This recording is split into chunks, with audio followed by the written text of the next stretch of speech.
Greetings, listeners. We're back, once again, to talk to you about the Cthulhu mythos, its books, its monsters, its unfortunate human casualties, its timeline in general, and even its tangential bits, like the dreamlands, or things of a weird nature, or things that are Lovecraftian leaning, weird fiction, science fiction, horror, learn of terrible meetings in lonely places, of cyclopean ruins and vast staircases that lead down to abysses of nighted secrets, of complex angles that lead through invisible walls to other regions of space and time, and of hideous explorations in remote and forbidden places on other worlds and in different time-space continua. From the creation of our galaxy to the death of the sun, this is an exploration of the Cthulhu mythos from the perspective of humans' concept of history. We are the people's guide to the Cthulhu mythos. You can find us at pgttcm.com, pgttcm.podbean.com, and you can find us on Facebook, Twitter, Instagram. The People's Guide to the Cthulhu mythos starts now. The People's Guide to the Cthulhu Mythos. Season 8.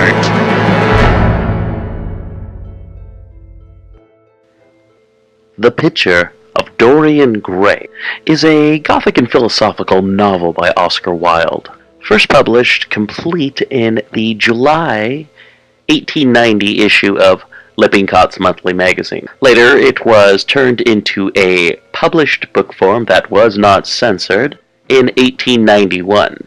Enjoy The Picture of Dorian Gray by Oscar Wilde.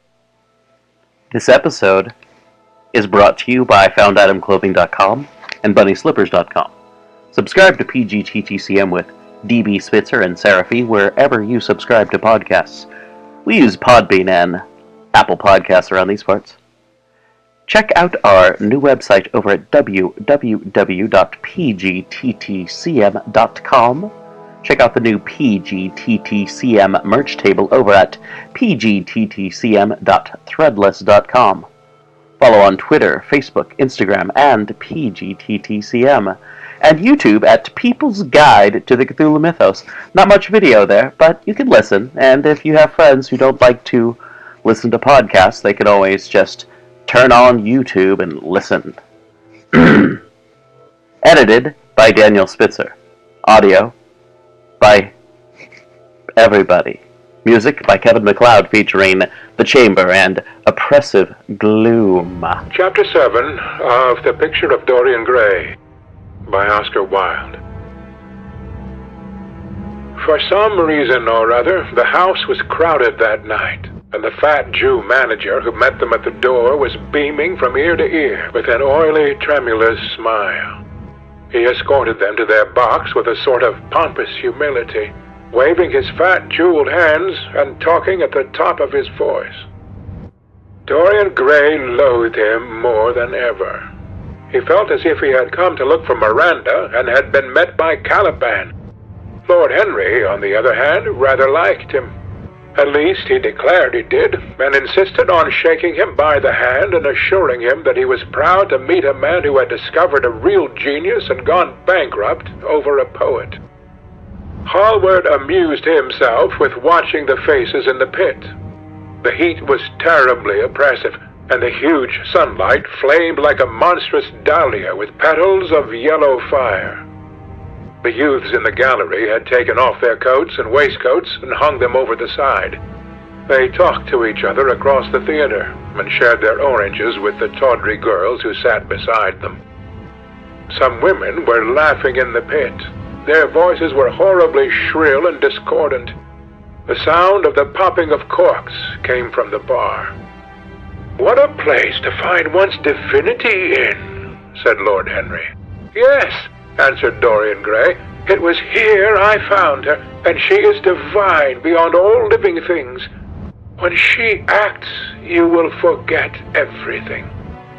These common, rough people with their coarse faces and brutal gestures become quite different when she is on the stage. They sit silently and watch her. They weep and laugh as she wills them to do. She makes them as responsive as a violin. She spiritualizes them, and one feels that they are of the same flesh and blood as oneself. The same flesh and blood as oneself? Oh, I hope not, exclaimed Lord Henry, who was scanning the occupants of the gallery through his opera glass. Don't pay any attention to him, Dorian, said the painter. I understand what you mean, and I believe in this girl. Anyone you love must be marvelous, and any girl who has the effect you describe must be fine and noble.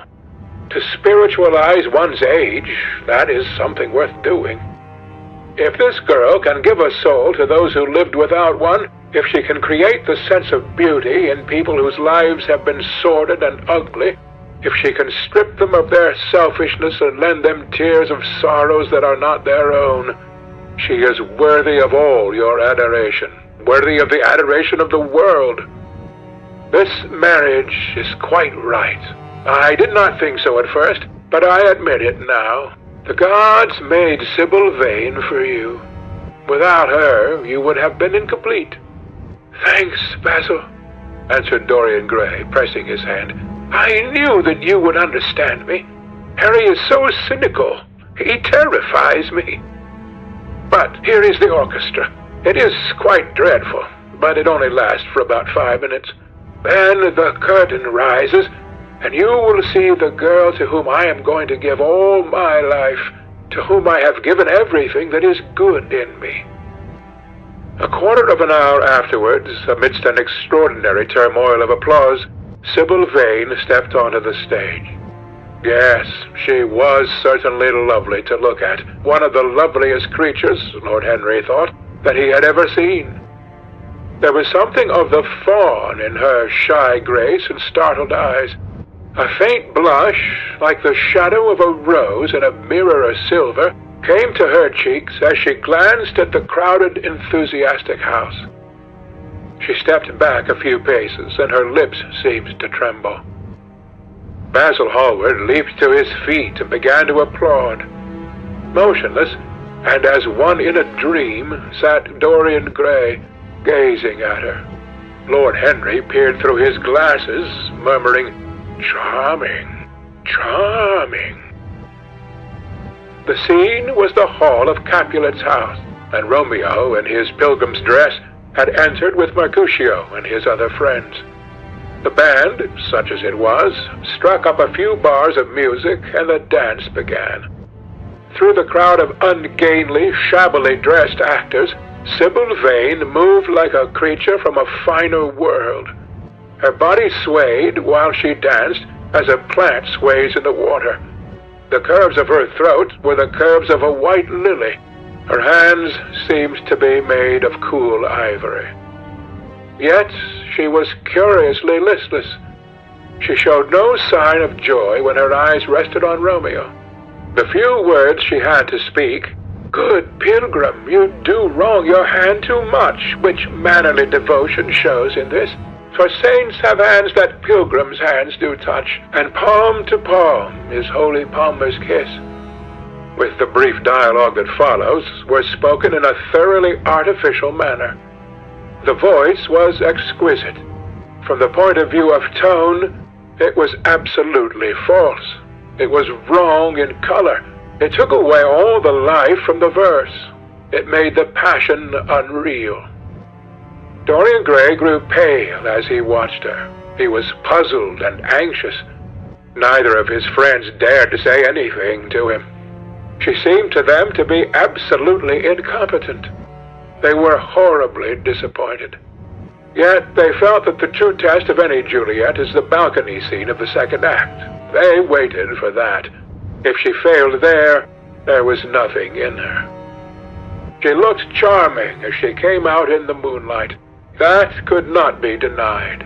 But the staginess of her acting was unbearable and grew worse as she went on. Her gestures became absurdly artificial. She overemphasized everything she had to say. The beautiful passage, "Thou knowest the mask of night is on my face," else would a maiden blush bepaint my cheek for that which thou hast heard me speak tonight," was declaimed with the painful precision of a schoolgirl who has been taught to recite by some second-rate professor of elocution. When she leaned over the balcony and came to those wonderful lines, "Although I joy in thee, I have no joy of this contract tonight. It is too rash, too unadvised, too sudden, too like the lightning which doth cease to be, ere one can say, it lightens. Sweet good night. This bud of love by summer's ripening breath may prove a beauteous flower when next we meet." She spoke the words as though they conveyed no meaning to her. It was not nervousness. Indeed, so far from being nervous, she was absolutely self-contained. It was simply bad art. She was a complete failure. Even the common, uneducated audience of the pit and the gallery lost their interest in the play. They got restless and began to talk loudly and to whistle. The Jew manager, who was standing at the back of the dress circle, stamped and swore with rage. The only person unmoved was the girl herself. When the second act was over, there came a storm of hisses, and Lord Henry got up from his chair and put on his coat. "She is quite beautiful, Dorian," he said, "but she can't act. Let us go." "I am going to see the play through," answered the lad in a hard, bitter voice. "I am awfully sorry that I have made you waste an evening, Harry. I apologize to you both." "My dear Dorian, I should think Miss Vane was ill," interrupted Hallward. "We will come some other night." "I wish she were ill," he rejoined, "but she seems to me to be simply callous and cold. She was entirely altered. Last night she was a great artist. This evening she is merely a commonplace, mediocre actress." "Don't talk like that about anyone you love, Dorian. Love is a more wonderful thing than art." "They are both simply forms of imitation," remarked Lord Henry. "But do let us go, Dorian. You must not stay here any longer. It is not good for one's morals to see bad acting. Besides, I don't suppose you'll want your wife to act, so what does it matter if she plays Juliet like a wooden doll? She is very lovely, and if she knows as little about life as she does about acting, she will be a delightful experience. There are only two kinds of people who are really fascinating.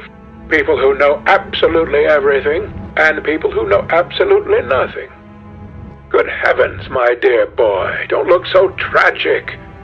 The secret of remaining young is never to have an emotion that is unbecoming. Come to the club with Basil and myself. We will smoke cigarettes and drink to the beauty of Sybil Vane. She is beautiful. What more can you want?" "Go away, Harry," cried the lad. "I want to be alone. Basil, you must go. Can't you see that my heart is breaking?" The hot tears came to his eyes. His lips trembled, and rushing to the back of the box, he leaned up against the wall, hiding his face in his hands. "Let us go, Basil," said Lord Henry, with a strange tenderness in his voice, and the two young men passed out together. A few moments afterward, the footlights flared up, and the curtain rose on the third act. Dorian Gray went back to his seat. He looked pale and proud and indifferent. The play dragged on and seemed interminable. Half of the audience went out, tramping in heavy boots and laughing. The whole thing was a fiasco. The last act was played to almost empty benches. The curtain went down on a titter and some groans. As soon as it was over, Dorian Gray rushed behind the scenes into the green room. The girl was standing there alone, with a look of triumph on her face. Her eyes were lit with an exquisite fire. There was a radiance about her. Her parted lips were smiling over some secret of their own. When he entered, she looked at him, and an expression of infinite joy came over her. "How badly I acted tonight, Dorian," she cried. "Horribly," he answered, gazing at her in amazement. "Horribly. It was dreadful. Are you ill? You have no idea what it was. You have no idea what I have suffered." The girl smiled. "Dorian," she answered, lingering over his name with long-drawn music in her voice, as though it were sweeter than honey to the red petals of her mouth. "Dorian, you should have understood. But you understand now, don't you?" "Understand what?" he asked angrily. "Why I was so bad tonight. Why I shall always be bad. Why I shall never act well again." He shrugged his shoulders. "You are ill, I suppose. When you are ill, you shouldn't act. You make yourself ridiculous. My friends were bored. I was bored." She seemed not to listen to him. She was transfigured with joy. An ecstasy of happiness dominated her. "Dorian, Dorian," she cried. "Before I knew you, acting was the one reality of my life. It was only in the theater that I lived. I thought that it was all true. I was Rosalind one night and Portia the other. The joy of Beatrice was my joy. The sorrows of Cordelia were mine also. I believed in everything. The common people who acted with me seemed to me to be godlike. The painted scenes were my world. I knew nothing but shadows, and I thought them real. You came, oh, my beautiful love, and you freed my soul from prison. You taught me what reality really is. Tonight, for the first time in my life, I saw through the hollowness, the sham, the silliness of the empty pageant in which I had always played.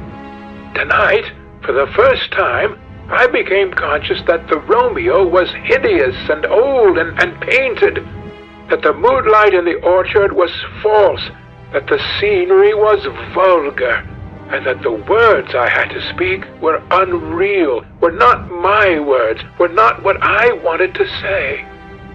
You had brought me something higher, something of which all art is but a reflection. You had made me understand what love really is. My love, Prince Charming, Prince of Life. I have grown sick of shadows. You are more to me than all art can ever be. What have I to do with the puppets of a play? When I came on tonight, I could not understand how it was that everything had gone from me. I thought that I was going to be wonderful. I found that I could do nothing. Suddenly, it dawned on my soul what it all meant. The knowledge was exquisite to me. I heard them hissing, and I smiled. What could they know of love such as ours? Take me away, Dorian. Take me away with you, where we can be quite alone. I hate the stage. I might mimic a passion that I do not feel, but I cannot mimic one that burns me like fire. Oh, Dorian, Dorian, you understand now what it signifies? Even if I could do it, it would be profanation for me to play at being in love. You have made me see that. He flung himself down on the sofa and turned away his face. You have killed my love, he muttered. She looked at him in wonder and laughed. He made no answer. She came across to him and, with her little fingers, stroked his hair. She knelt down and pressed his hands to her lips. He drew them away, and a shudder ran through him. Then he leaped up and went to the door. Yes, he cried, you have killed my love. You used to stir my imagination. Now you don't even stir my curiosity. You simply produce no effect.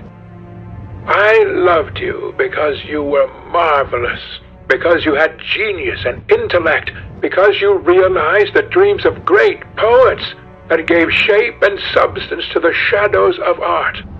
You have thrown it all away. You are shallow and stupid. My God, how mad I was to love you. What a fool I have been. You are nothing to me now. I will never see you again. I will never think of you. I will never mention your name. You don't know what you were to me once. Why, once? I can't bear to think of it. I wish I had never laid eyes upon you. You have spoiled the romance of my life. How little you can know of love if you say it mars your art. Without your art, you are nothing. I would have made you famous, splendid, magnificent. The world would have worshipped you, and you would have borne my name. What are you now? A third-rate actress with a pretty face. The girl grew white and trembled.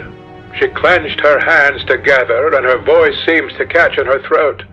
"You are not serious, Dorian," she murmured. You're acting. Acting? I leave that to you. You do it so well," he answered bitterly. She rose from her knees, and with a piteous expression of pain in her face, came across the room to him. She put her hand upon his arm and looked into his eyes. He thrust her back. "Don't touch me," he cried. A low moan broke from her, and she flung herself at his feet and lay there like a trampled flower. "Dorian, Dorian, don't leave me," she whispered.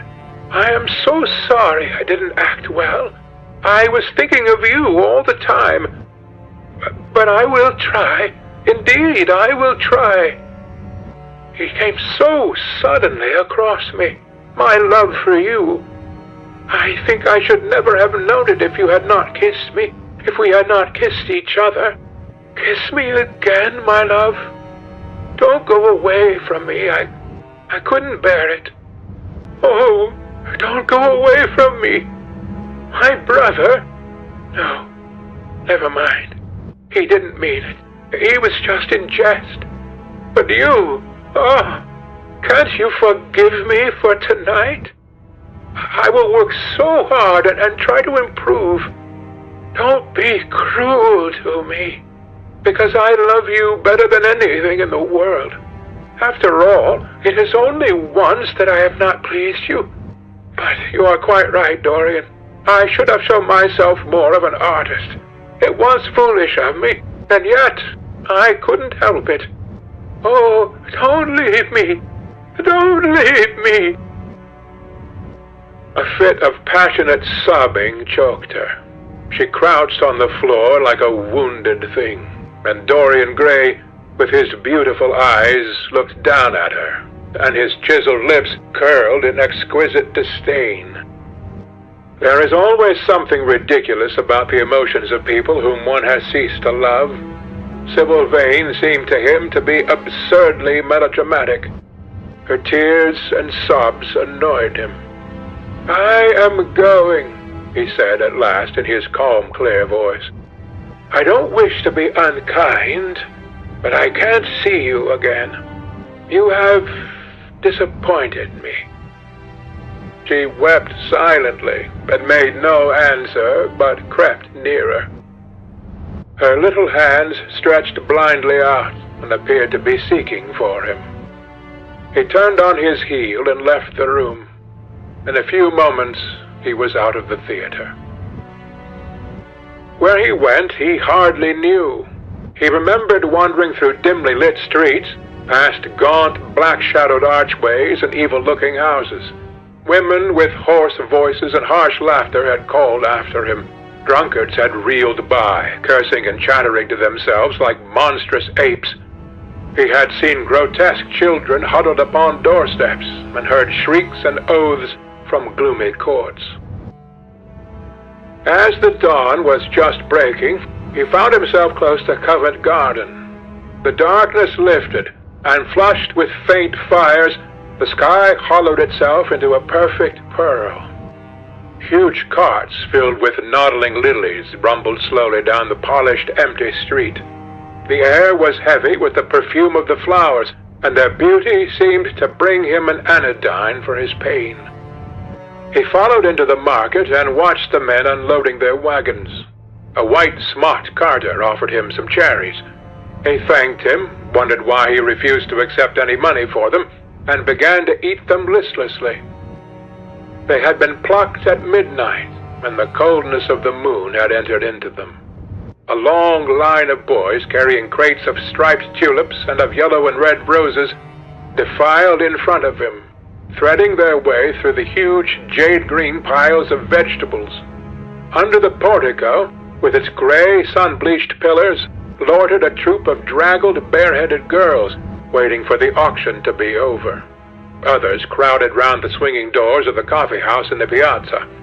The heavy cart horses slipped and stamped upon the rough stones, shaking their bells and trappings. Some of the drivers were lying asleep on a pile of sacks. Iris-necked and pink-footed, the pigeons ran about picking up seeds. After a little while, he hailed a hansom and drove home. For a few moments, he loitered upon the doorstep, looking round at the silent square, with its blank, close-shuttered windows and its staring blinds. The sky was pure opal now, and the roofs of the houses glistened like silver against it. From some chimney opposite, a thin wreath of smoke was rising. It curled, a violet riband, through the nacre-colored air. In the huge, gilt Venetian lantern, spoil of some doge's barge, that hung from the ceiling of the great oak-paneled hall of entrance, lights were still burning from 3 flickering jets. Thin blue petals of flame, they seemed, brimmed with white fire. He turned them out, and, having thrown his hat and cape on the table, passed through the library towards the door of his bedroom, a large octagonal chamber on the ground floor that, in his newborn feeling for luxury, he had just had decorated for himself, and hung with some curious Renaissance tapestries that had been discovered stored in a disused attic at Selby Royal. As he was turning the handle of the door, his eye fell upon the portrait Basil Hallward had painted of him. He stared back as if in surprise. Then he went on into his own room, looking somewhat puzzled.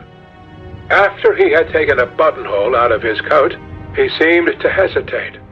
Finally, he came back, went over to the picture and examined it. In the dim, arrested light that struggled through the cream-colored silk blinds, the face appeared to him to be a little changed. The expression looked different. One would have said that there was a touch of cruelty in the mouth. It was certainly strange. He turned round, and walking to the window, drew up the blind. The bright dawn flooded the room and swept the fantastic shadows into dusky corners, where they lay shuddering. But the strange expression that he had noticed in the face of the portrait seemed to linger there, to be more intensified even. The quivering, ardent sunlight showed him the lines of cruelty around the mouth as clearly as if he had been looking into a mirror after he had done some dreadful thing. He winced, and taking up from the table an oval glass framed in ivory cupids, one of Lord Henry's many presents to him, glanced hurriedly into its polished depths. No line like that warped his red lips. What did it mean? He rubbed his eyes and came close to the picture and examined it again.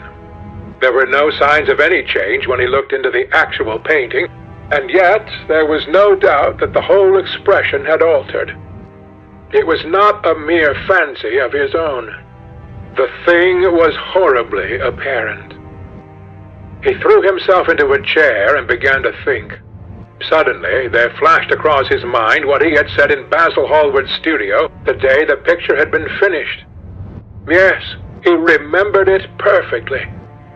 He had uttered a mad wish that he himself might remain young, and the portrait grow old, that his own beauty might be untarnished, and the face on the canvas bear the burden of his passions and his sins, that the painted image might be seared with the lines of suffering and thought, and that he might keep all the delicate bloom and loveliness of his then just conscious boyhood. Surely his wish had not been fulfilled. Such things were impossible. It seemed monstrous even to think of them. And yet there was the picture before him, with the touch of cruelty in the mouth. Cruelty? Had he been cruel? It was the girl's fault, not his. He had dreamed of her as a great artist, had given his love to her because he had thought her great. Then she had disappointed him. She had been shallow and unworthy. And yet a feeling of infinite regret came over him as he thought of her lying at his feet, sobbing like a little child. He remembered with what callousness he had watched her. Why had he been made like that? Why had such a soul been given to him? But he had suffered also. During the 3 terrible hours that the play had lasted, he had lived centuries of pain, aeon upon aeon of torture. His life was well worth hers. She had marred him for a moment, if he had wounded her for an age. Besides, women are better suited to bear sorrow than men. They lived on their emotions. They only thought of their emotions. When they took lovers, it was merely to have someone with whom they could have scenes. Lord Henry had told him that, and Lord Henry knew what women were. Why should he trouble about Sybil Vane? She was nothing to him now. But the picture, what was he to say of that? It held the secret of his life and told his story. It had taught him to love his own beauty. Would it teach him to loathe his own soul? Would he ever look at it again? No, it was merely an illusion wrought on the troubled senses. The horrible night that he had passed had left phantoms behind it. Suddenly there had fallen upon his brain that tiny scarlet speck that makes men mad. The picture had not changed. It was folly to think so. Yet it was watching him, with its beautiful marred face and its cruel smile. Its bright hair gleamed in the early sunlight. Its blue eyes met his own. A sense of infinite pity, not for himself, but for the painted image of himself, came over him. It had altered already, and would alter more. Its gold would wither into gray. Its red and white roses would die. For every sin that he committed, a stain would fleck and wreck its fairness. But he would not sin. The picture, changed or unchanged, would be to him the visible emblem of conscience. He would resist temptation. He would not see Lord Henry any more. Would not, at any rate, listen to those subtle poisonous theories that in Basil Hallward's garden had first stirred within him the passion for impossible things. He would go back to Sybil Vane, make her amends, marry her, try to love her again. Yes, it was his duty to do so. She must have suffered more than he had. Poor child.